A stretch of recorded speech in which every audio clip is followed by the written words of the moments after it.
Bonjour à tous, je suis ravi aujourd'hui de vous accueillir dans un espace bien particulier du parc, ici au pied de notre ballon captif. Cette année, nous mettons à l'honneur le dahlia. Et à cette occasion, nous avons planté pas moins de 10 000 tubercules, formant ainsi le plus grand champ de dahlia jamais ouvert au public. Cet espace, ouvert depuis juillet, a été possible grâce à la collaboration d'un des spécialistes européens du dahlia, l'entreprise Ernest Turc. À ce sujet, je vous propose d'aller leur rendre visite.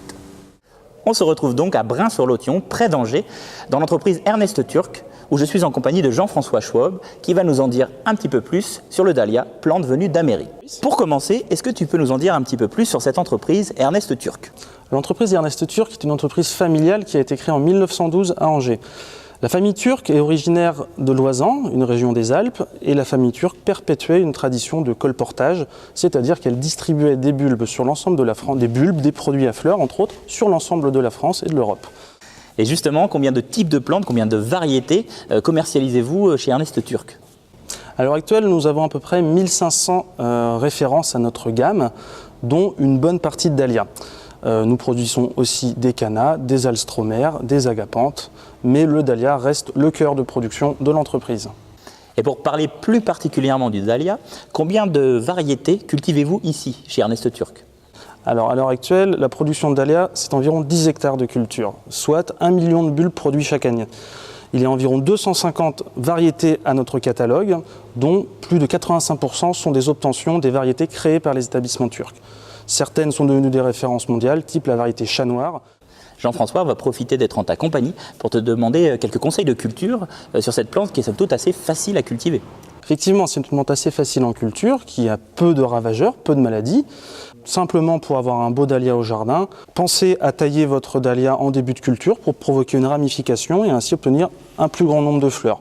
Petit détail, petit conseil technique supplémentaire, pensez à enlever les fleurs fanées. Une fleur qui fane sur une plante, c'est une plante qui fait des graines, qui consomme donc beaucoup d'énergie. En supprimant cette fleur fanée, vous rétribuez l'énergie de la plante pour produire de nouvelles fleurs. Donc vous créez énormément de couleurs, de formes, de variétés de dahlias différents que l'on va retrouver notamment dans notre féerie des dahlias à Terra Botanica, mais aussi dans les collectivités, dans les jardineries, dans les années à venir. Et quelle technique utilisez-vous?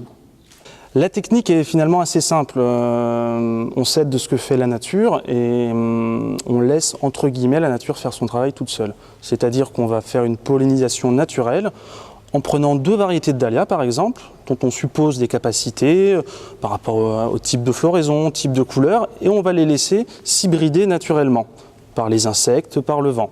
On obtiendra ainsi des graines que l'on sèmera, on regardera le résultat et nous resélectionnerons les meilleures variétés issues de ces semis pour enfin obtenir la variété la plus optimale possible.